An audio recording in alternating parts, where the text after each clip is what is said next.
Good evening and welcome everyone to the fifth episode of Webster Speaks Dialogues on Race, Equity, and Inclusion. I'm your moderator, Earl McCoy Jr., and we want to thank you for attending tonight's event.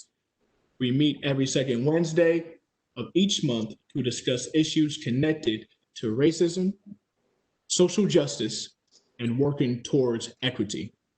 Tonight, we present Black Athletes, Powerful Voices, with an incredible special guest.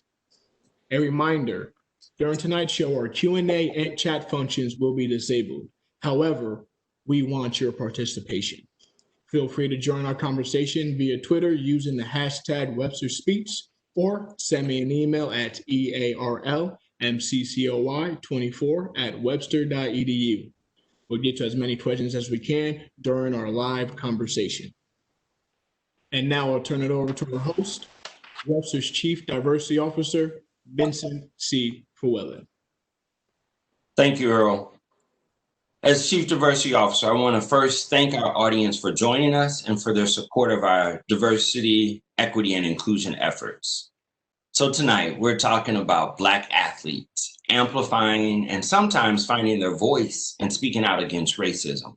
I'm super excited about tonight. This conversation was booked in early July, and who knew that we would be here and having these conversations, and where athletes in the United States have demonstrated a resistance to stand for the national anthem in a silent and peaceful demonstration against police brutality. Colin Kaepernick, more and more athletes are joining in, each in their own unique way.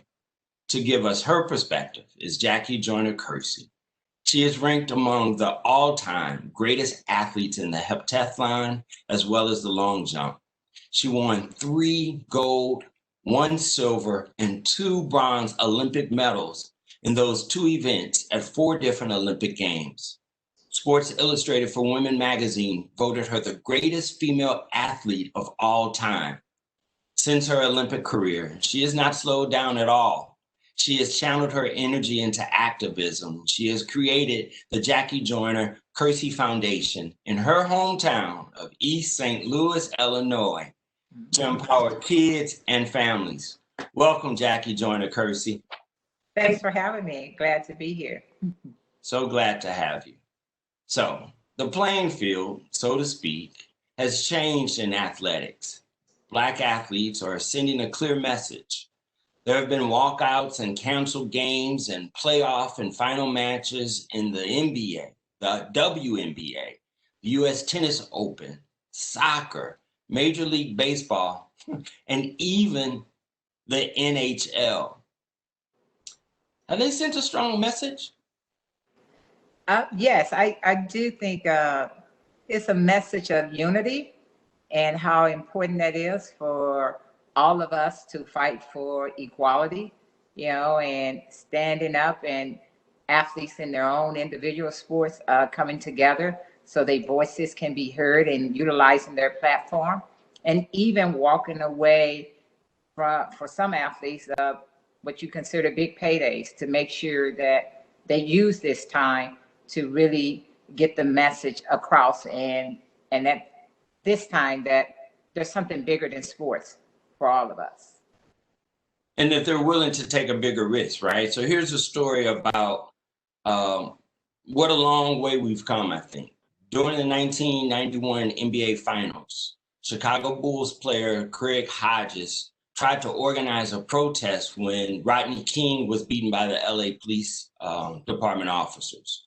He says when he approached Magic Johnson and Michael Jordan about it, both said no, calling it too extreme a reaction.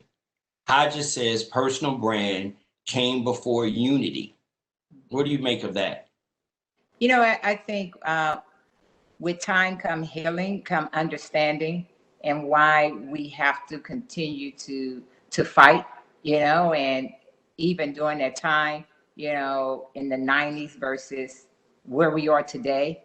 I think with COVID has allowed all of us to slow down and take a look at what's happening. And so it gives you an opportunity to rethink some of your thoughts that you might have thought, at the time. And yeah, you could say it was personal brand, but, they're here today, coming together. The same people who might have, said their brand, but they're still using their voices to come together and push the issue, because before the 90s, you're talking about the 60s, or what Dr. Martin Luther King and so many fought for, gave up their lives so we all can have better opportunities.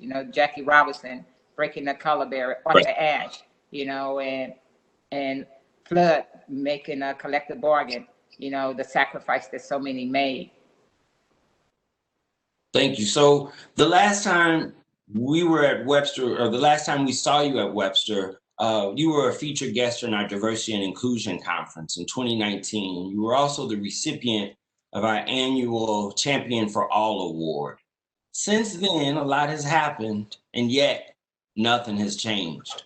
What message would you deliver at a conference like that today? The message I would deliver at a conference, to me, it would be the same message. I do think that we still have to figure out how we can still unite. How can we have dialogues around uncomfortable conversation? People who do not look like me or you, how can we bring them in the mix so we can go about trying to really make, you talk about fundamental changes, but really some impact change, because you can only go so far with conversation. Action and things must be put in place. And I think, athletes today, I think you're speaking to that they are willing to put their brand out. They're willing to acknowledge the fact that they have made it where they are because of others before them, and are now really out there pushing forward so that change can come about for the benefit of all Black folks, right? Let's talk more about the top types of athletic protests that we've seen. Of course, there's Colin Kaepernick. He began taking a knee, and others then soon began joining him against police brutality about 4 years ago. Teams began wearing Black Lives Matter jerseys, and in the NBA playoffs now we see the basketball courts emblazoned with Black Lives Matter across it. It's escalated to the walkouts, but those appear to, have been temporary. Do you think that much has been gained, and what do you see happening next? I think much has been gained, because there is an awakening and there is an awareness, and that you're seeing people from all walks of life coming together, to really try to change the systemic, with racism and the fight that so many have fought for before all of us. And so that now to have, we all are like, all our meetings now through Zoom, the NBA, WNBA is in the bubble. The COVID allowed us all to slow down because we could see what's happening. And then you talk about empower. There's a lot of us felt powerless, but realizing that we still have the power. And now what we're going to do with it. That's huge, right? And one thing that I've said on several of our shows before, and I continue to say, COVID, if there was something good to have come from COVID, and I know that's a hard way of thinking about that, or even the killing of George Floyd. Yes. It's hard to also think of something good coming from that, but I think that we have to make something good come of either of both of those, right? And the fact that we were forced in our homes because of COVID, we were forced to slow down, forced to sit down, to then unfortunately be forced to open our eyes to that video of that public street lynching of Mr. George Floyd. And that is what, there's such a huge difference in the ways in which this country is discussing issues of race. And we think about that Black athlete right now they are the ones who are really pushing night in and night out now on their television screens. You know, we're just trying to watch a little basketball, but you can't watch basketball now without also being told that Black Lives Matter. And it's interesting, and I think it's a great use of that power and that voice. People agree that the scope of the recent walkouts and boycotts is unprecedented, but it's not the first time. You know, one example is we think about Bill Russell of the Boston Celtics. And he refused to play a preseason exhibition game in 1961 in Kentucky, when he and two other Black players were refused service in their hotel. And in all, 5 Celtic players and 2 players from an opposing team, which happened to be the St. Louis Hawks, skipped the game. And there are other examples. What are some of your thoughts about that? You know, my thoughts about it is that I know how Bill Russell or John Carlos or Tommy Smith during these times to realize that the message they were trying to get across, that it has really connected with a generation of today that have so much influence, and that they are able to carry on where others, like for Bill Russell, was ridiculed, but still they fought the many fights. But just to know that now you can sit and watch television and see athletes, you know, really using their platform, and you say it's a protest, but the protest is for good, you know, to see change come about. I'd like to thank you for that. I'd like to remind our audience and invite them to send in questions using hashtag on Twitter, hashtag Webster Speaks. Again, that's on Twitter, hashtag Webster Speaks. Please submit your questions for Jackie. You played college basketball, and people say the most recent walkouts could only have happened in basketball because of the makeup and the culture of the NBA. It fosters a culture that's open to activism. There are, of course, more Black players and more Black coaches in the NBA than in any other pro sport. Do you think that's why the NBA has gotten more attention and clout for their activism? Yeah, I don't think that's because they have the clout. Because you have some very intelligent and powerful young men, and that people follow. And so they were able to use their platform at a critical time where the world and everyone was watching. Think about COVID. It wasn't until the NBA decided to cancel the game that people really got serious about, oh, this is real. And so now you have athletes that's in the bubble and prominent athletes that's really willing to take a stance, and everybody is paying attention. I don't care from the old to the young and in between, because a lot of people follow them. So it's interesting. You know, we think about the ways in which people are responding to the activism of those athletes, and we are hearing from both sides. You know, either you're with us or you're against us, and there are consequences for that. You know, we hear from our leaders just yesterday, in fact, right? Would you say that sports have become too politicized? Sports too politicized? No, I wouldn't agree with it. Because I think everyone has an opinion and a point of view, and why not voice it in the arena where I can be heard, and then it connects and crosses all type of connects bridges, but then also crosses all type of waters.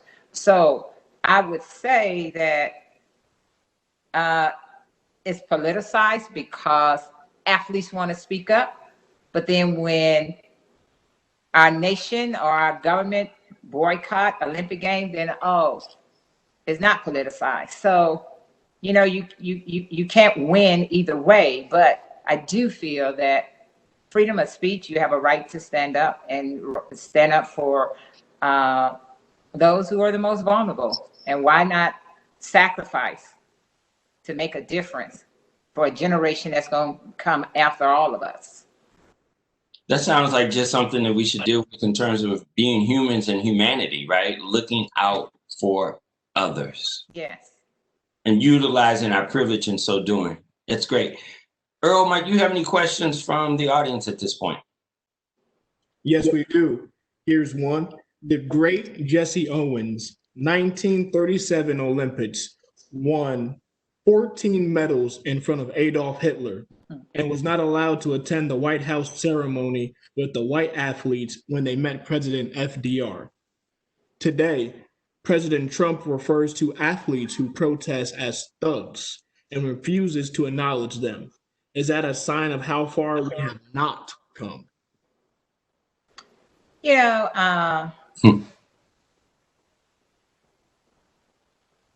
I wouldn't say it's not a sign of how far we have not come. You know, I think we have the freedom now. If we want to go visit the White House, we can go visit it. We might not be able to sit at the dinner table, but we have the freedom, we can go. And that, I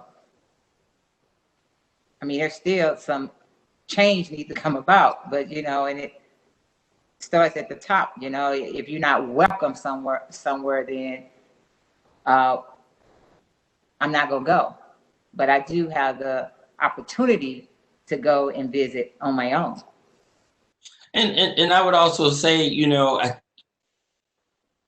we're looking at 1937 Olympics, and here we are in 2020, and much of it has obviously changed. To your point, we now can actually go to the White House, right? In fact, we actually occupied the White House for 8 years. So change has definitely come. I do think at times it's interesting to see, however, after, we occupied the White House for 8 years, and now we are where we are with the leader with whom we now have saying those statements such as, the athletes are thugs because they're utilizing their voice. They are speaking up on behalf of others. I don't know if that's an indication that we've gone back or that we haven't progressed. I just think that that's a sign of where our current administration is. And that is more reflective of this period of time versus the whole scope of time. It's kind of what I would make of that. Since we're on this conversation of the Olympics, I'd like to talk a little bit more about activism in the Olympics. And what comes to mind is the 1968 Mexico City Games, when our track and field stars, John Carlos and Tommy Smith, were both dismissed for raising their fists on the medal stands as they were receiving, I believe, their gold and their bronze medals, respectively, during the playing of the national anthem. And that violated the non-protesting rule. And since then, John Carlos has worked to dismantle the non-protesting regulation for the Olympics.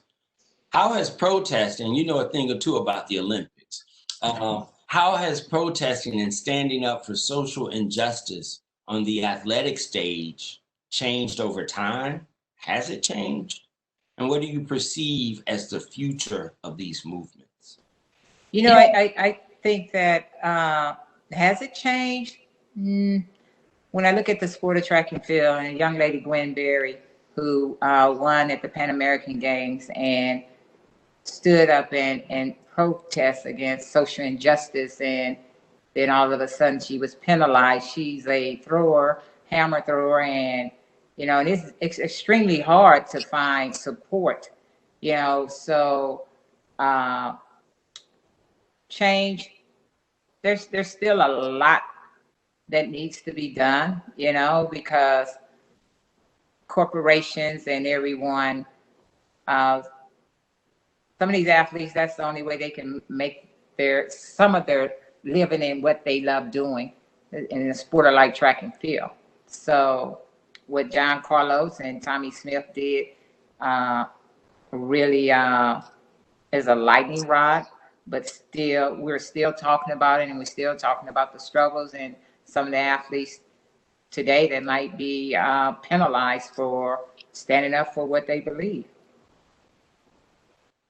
So, of course, we think not all Black athletes believe in even taking a knee and protesting. We have, Pittsburgh Steelers defenseman Stephon Tuitt and the Orlando Magic forward Jonathan Isaac are two. And in fact, I think Jonathan Isaac said, I think when you look around, racism isn't the only thing that plagues our society, that plagues our nation, that plagues our world. And I think coming together on that message that we want to get past not only racism, but everything that plagues us as a society. Is there room at the table for disagreement, or you think there's room at the table for disagreement around that? Yes, yeah. I do think there's room for disagreement, but in the end, we want to disagree to agree, and to also not lose focus on what it is that we're trying to accomplish, because you can get sidetracked and further away from the things that we're really trying to change, or some of the change that we want to see come about. Thank you. Earl, do you have another question? And again, that's #Webster Speaks on Twitter. Yes, we do. We have a lot of questions flooding in tonight. Another one is, what do sports need to do to maximize strength of their support? Some leagues have Brandon Beyond canceled games. NHL just canceled games, and they are a league known for conservative fan base and minimal politicalization. Does a NHL have a real impact?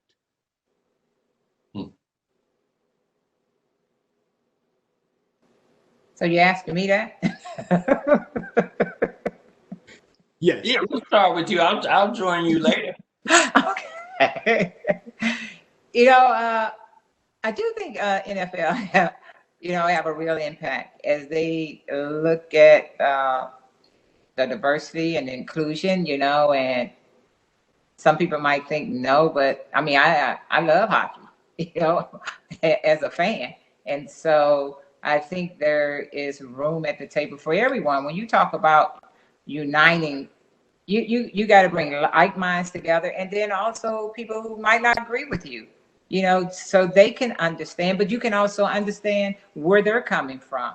So that's where the conversation comes in. But in order to have great dialogue, you got to have everyone around the table. Not everyone going to agree with you, and you're not going to agree with them. But in the end, can we come to some agreements of moving in the same direction? It's interesting. You say that you like hockey, right? And it's a predominantly white sport attended by predominantly white folks. I've been to a couple of hockey games. Not many Black folks do I see there, but I think that the league itself recognizes an audience and an untapped audience, right? Yeah. They also recognize that they have players within their league who are Black. And they recognize the need for a message to be said.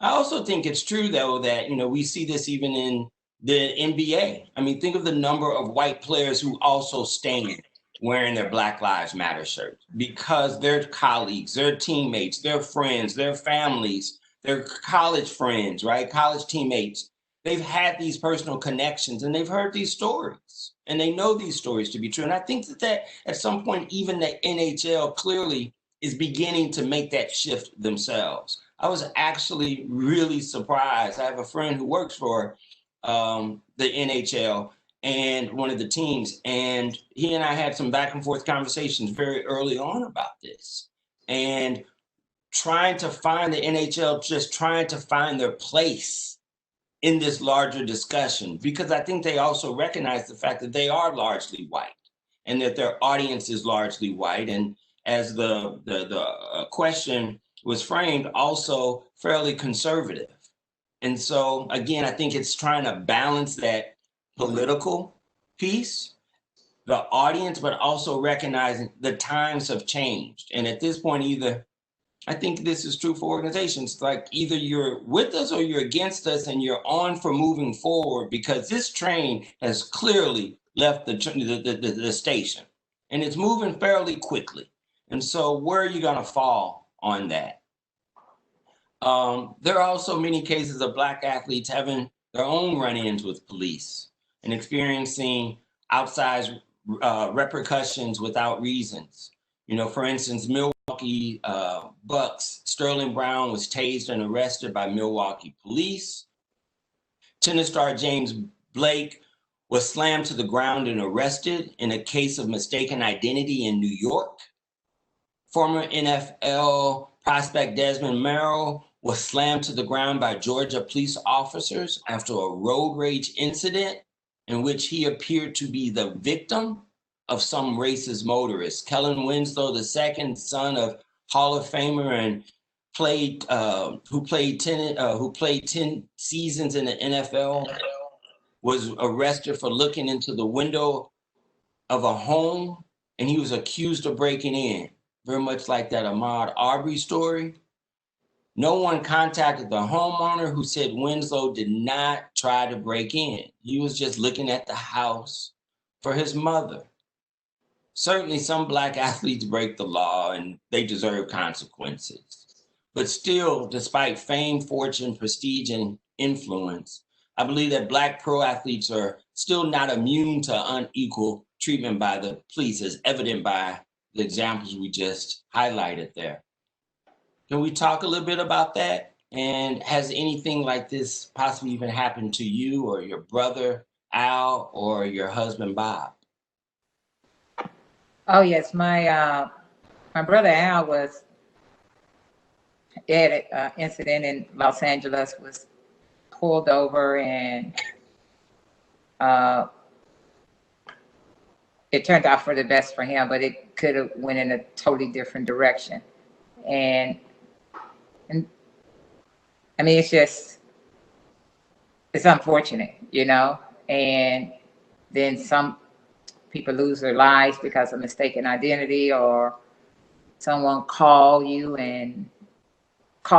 and you're the wrong person that they're pulling over, and some are able to escape it. But to be a Black male and to how scary it is, you know, and the conversation you have with young men of what to do, you know, if you're pulled over, or,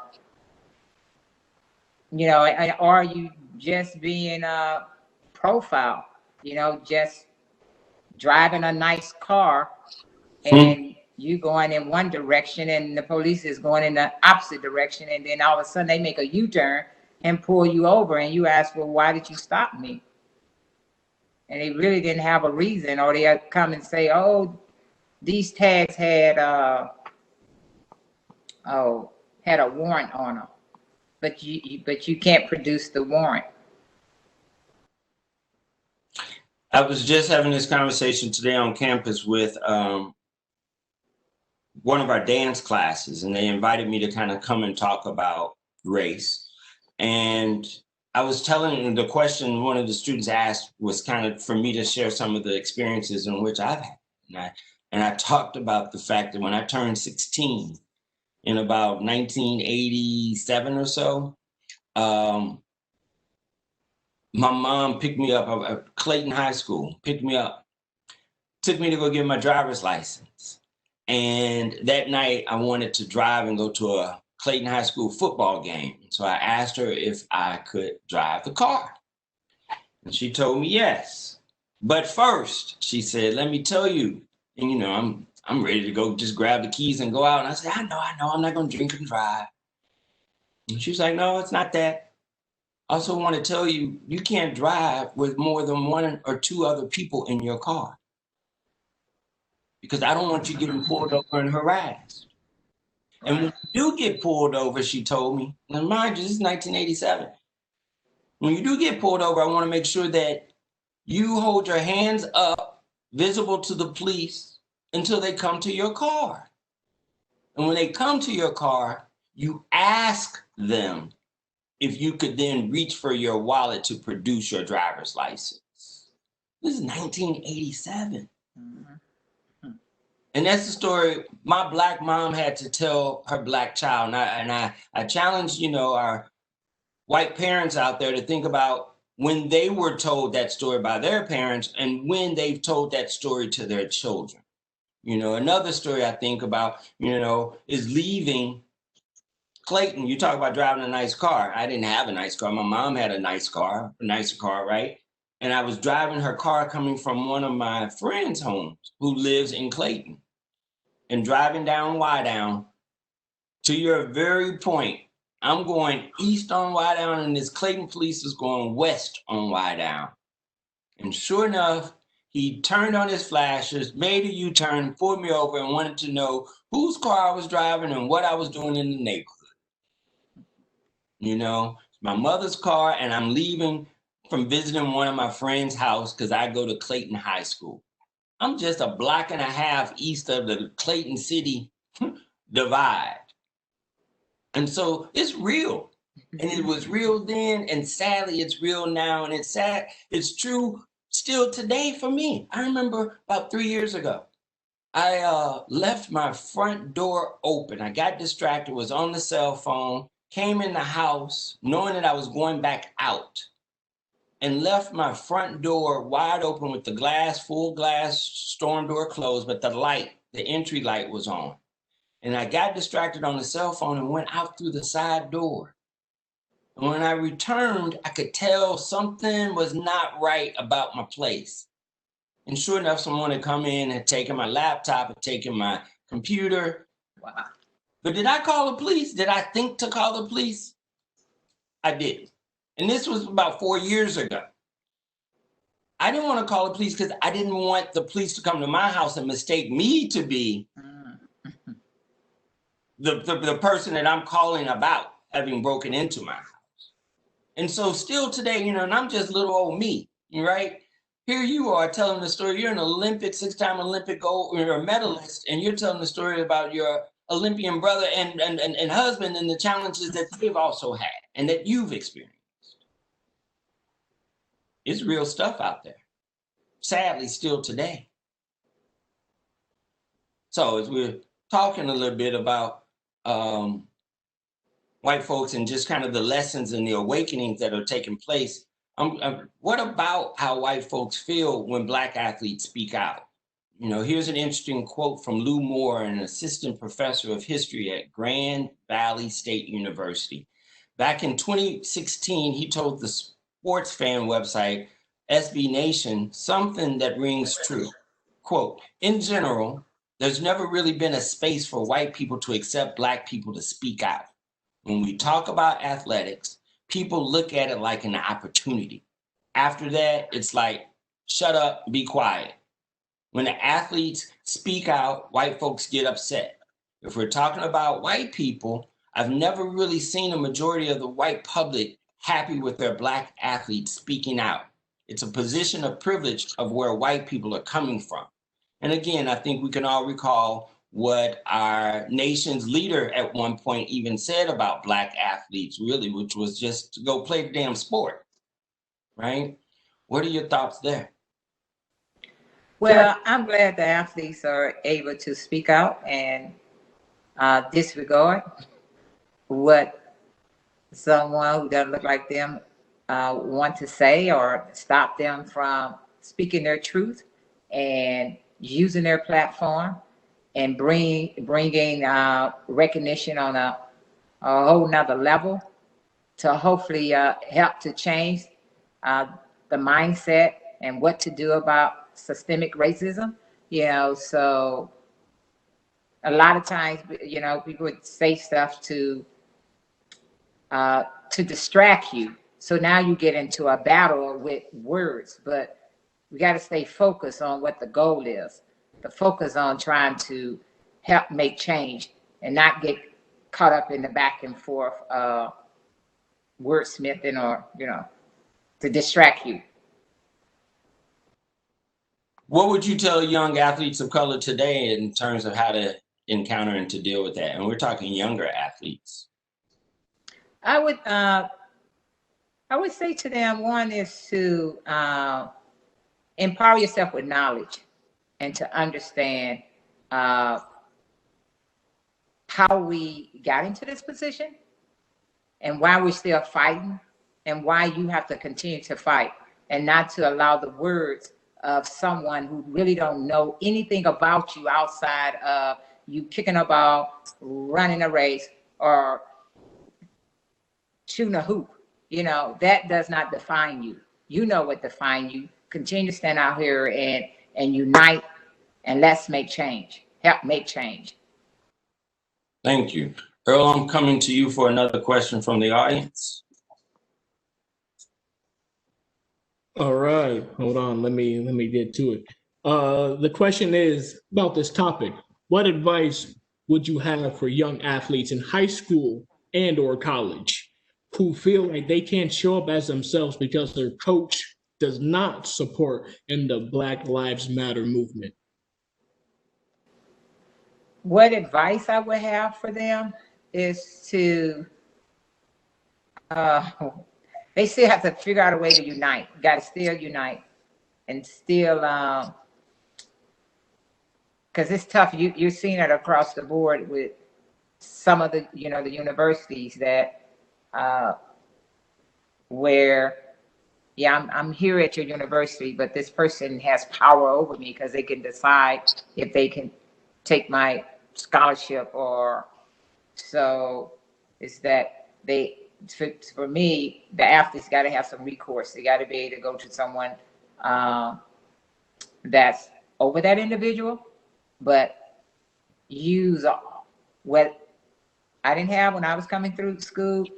You know, social media that is their outlet to be able to share, pull people in, and share what they're going through, and not to give up though. My advice to them is not to give up, because this is just not a moment, you know, this is a journey, and you got to be committed to the journey.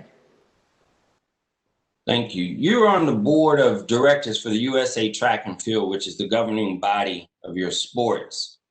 Has it yet taken a position on protesting police brutality, inequity in general? Oh yes, USA Track and Field has always been in the forefront, you know, and I'm no longer on the board, but I'm sorry. we have a great leader in Max Siegel, you know, African American, who has done so much as far as bringing sponsorship in, trying to help change the sport, and every chance he tried to make 2 steps, and then people trying to pull him back. But he's one that's continuing to fight this battle and support, you know, that the athletes, and try to find resources for the athletes. And so I believe they had a T-shirt with Tommy Smith and John Carlos that they unveiled about a week ago, I believe. Yes. Nice. I'm going to ask you a couple more questions about activism. We'll switch back to Earl, and then I want to switch some to the work that you're doing in the community. And this question right here, you know, I consider some of the work that you're doing at the JJK Foundation, you know, a form of activism as well and support, and there are many different types. But would you ever take a knee? You know, I think that,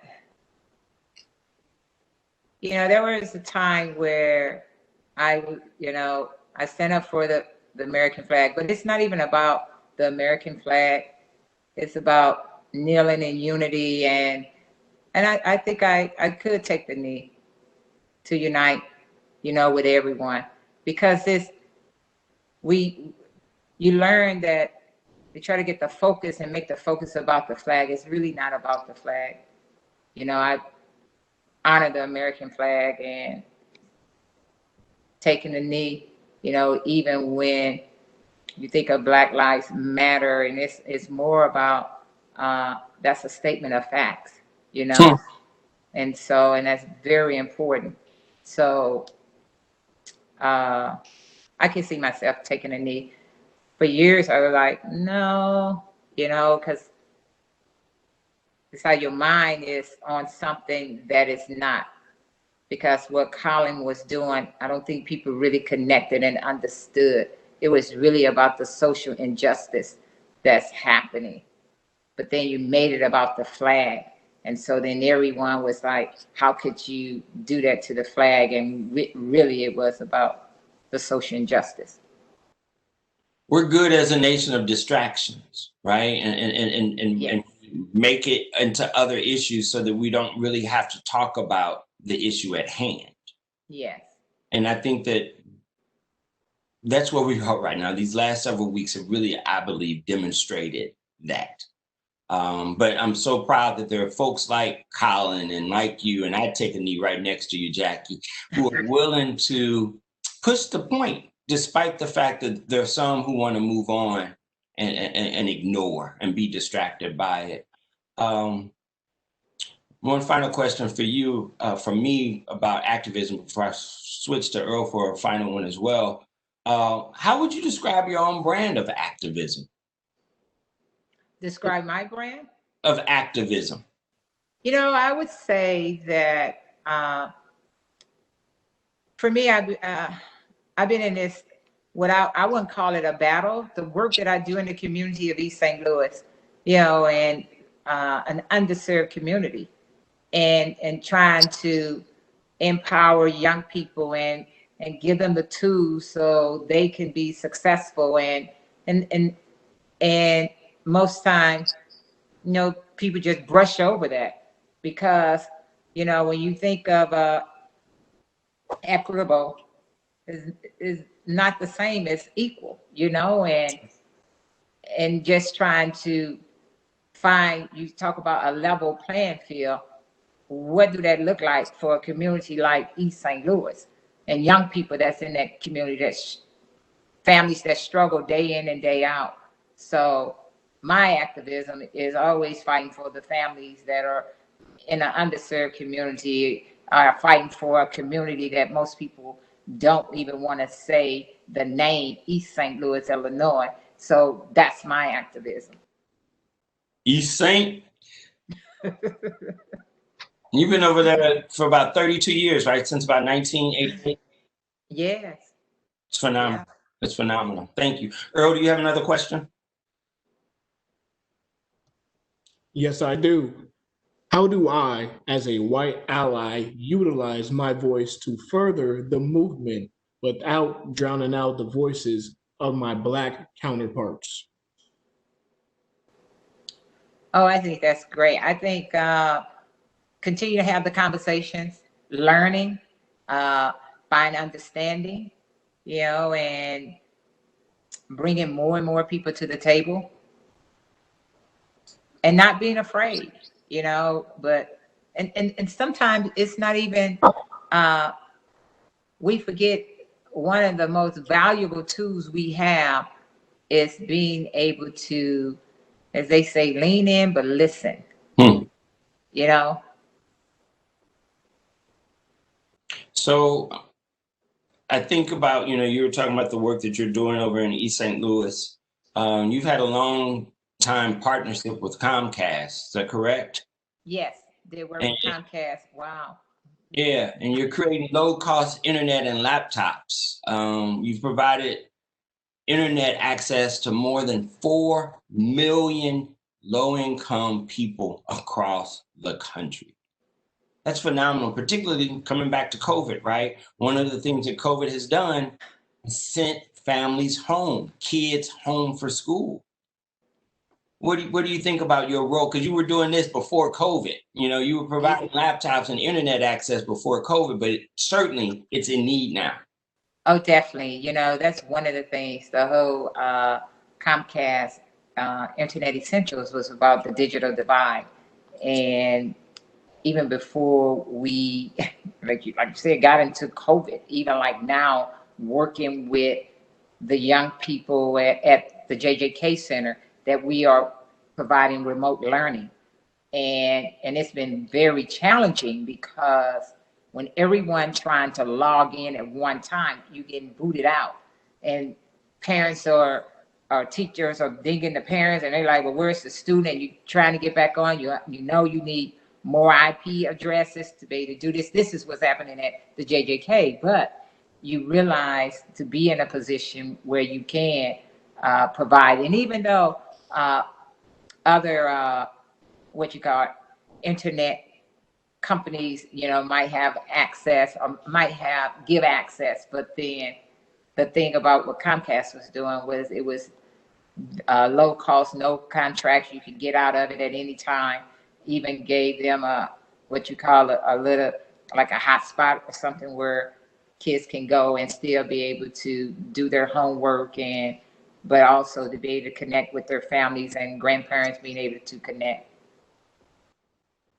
So you've been doing this charitable work formally with JJK Foundation in the center for about 32 years. Talk a little bit about this Athletes for Hope, which you founded with other sports greats to help pro athletes also get into charitable causes. You're modeling and setting the tone for them as well. Talk a little bit about that. So years ago, oh gosh, I don't know. It's been probably over 10 years ago. We all had come together. At that time, Muhammad Ali was still alive, Andre Agassi, Mia Hamm,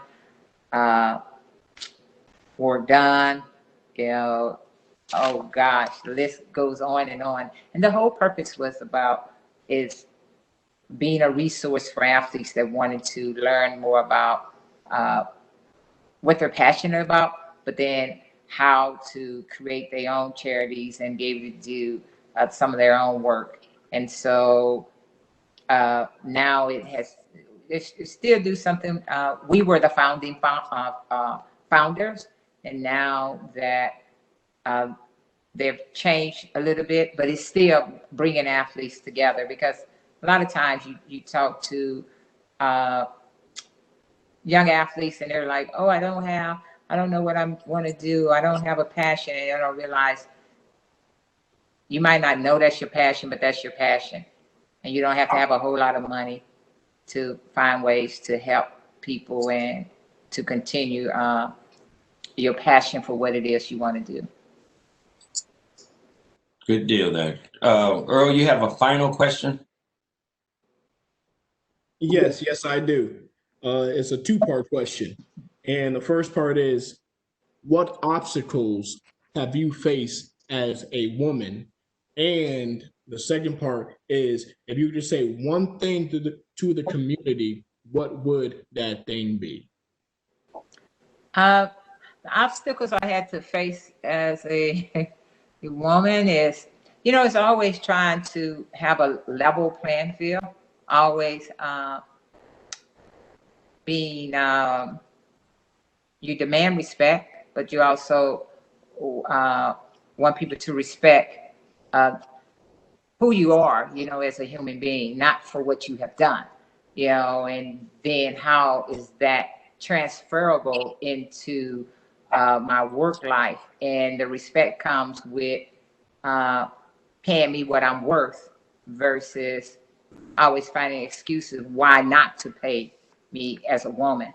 And what I would say, to the community is that we have to continue to uplift one another, unite, and come together and build stronger bridges so we all can continue to go across those bridges and pull others, across the bridge along with us. That's incredible. And that's exactly what you're doing, right? And you're modeling that for so many of us. And for that, I say thank you. I'd like to ask you, you mentioned earlier your brother, Al Joyner, and your husband, Bob Kersey. How are they doing and what are they up to these days? My husband, Bobby, Olympics being, we hope, delayed, they were immersed in training and still doing, just training out in Los Angeles. My brother, who also is one of the coaches at the Olympic training site, but they haven't been able to be on the campus. So still just trying to keep those athletes motivated and getting them ready. And so they're both are all in in California. One is in LA, Bobby's in LA, and then my brother is in San Diego.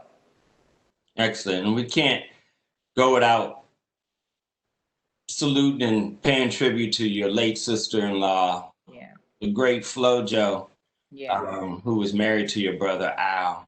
And you all were such the Olympic dynasty.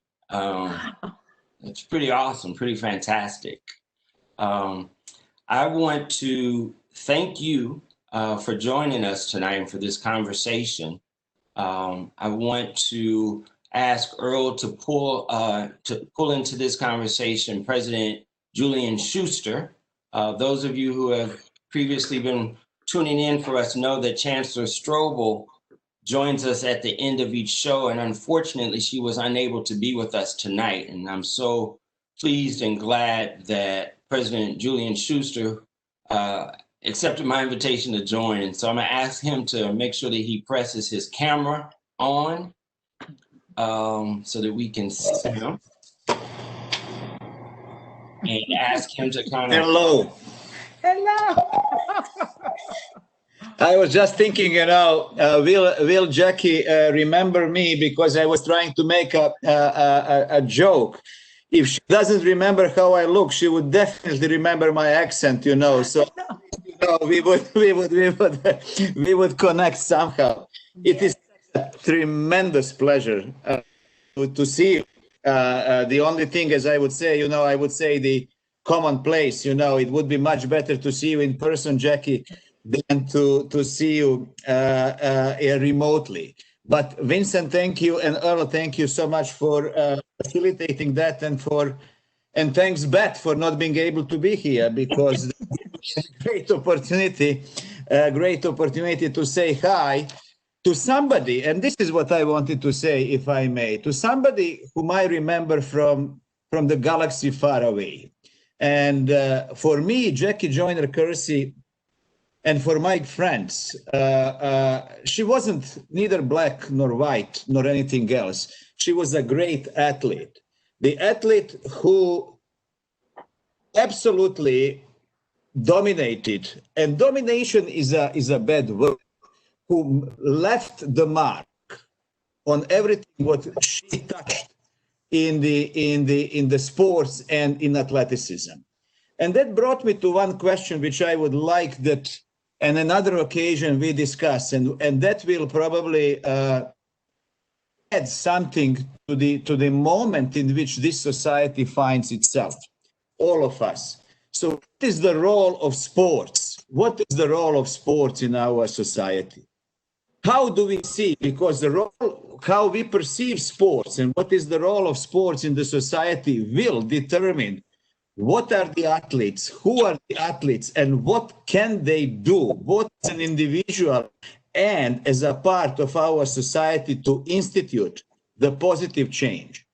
As long as we think that sport is entertainment, as long as we think that sport, what it is actually a gigantic industry, then we need to see what is the role of the athletes in that industry, how they are treated in that industry, because that is determining what their voice is and how far it can go. As long, in my opinion, as athletes are treated as laborers within the industry, their voice will have a limited outreach. And I believe that the first and the utmost, along with the voices of the social injustice, which is obvious, and the voice of role models, which are athletes for many of us, like Jackie was a role model for me. Jackie, I can tell you, my 800 meters when I was 2.14, and I was so proud of that. But what I wanted to say, we, all of us, we need to enable the voices that are coming from sports to become not voices of laborers only, but the voices of the role model, of the voices of the people, of the way of life. Because sport, in my opinion, is a great equalizer. yes, there is a privilege in sports. We are not all born equal. And on the other hand, if we work hard, if we push hard, the results will come. And that is something that we need to voice against. Nobody can take away our results from us in the sports. And nobody should be taking away our results of our hard work, regardless of color of our skins, of our ethnic origin, where we did come from our society. Results of our labor need to be, if you wish, appropriated by us. And that's the reason why we should stand together. And I thank Jackie Joyner-Kersee for, for decades to be a role model, even for us who are at the mature stage of our career, to look at you as a role model, not only to us, but for the generations who are right now present and the generations who are going to come after us. Thank you, Jackie. Vincent, I cannot thank you enough. And Earl, you are a masterful, person who is putting together even the hard questions in an easy way for us to answer. So thank you all for doing this. This is fantastic. Go Webster, go Jackie Joyner, in whatever your endeavors will bring you. Thank you so much for being part of this wonderful evening. Thank you, Julian. Thanks, President Schuster. We want to also thank our guest, of course, Jackie Joyner-Kersee. Thanks so much for your time, your wisdom, and your insight and sharing your stories. I really, really, truly appreciate it. And thanks for the partnership with the university. Thank you. Thank you. Webster Speaks will be back Wednesday, September 16th, when we talk to a group of SUG scholars who are academically talented Webster students who will talk about coming of age in the Black Lives Matter era. We will open registration for that on our page, which is located at webster.edu/Webster Speaks. Starting tomorrow, you will be able to register for that. And if you are enjoying this virtual series, we invite you to check out the Webster World Report podcast, a special program connecting voices across Webster during the pandemic. The next episode will be on September 11th and will feature an international panel and their perspectives on President Trump's policies. The Webster World Report is available on YouTube, iTunes, and SoundCloud. For more information on that, please visit webster.edu. And again, thank you all for joining us. And this episode will be available for playback beginning early next week at webster.edu/Webster Speaks. Earl, thank you. Good night. President Schuster, Jackie Joyner-Kersee, all have a good night. Thank you very much.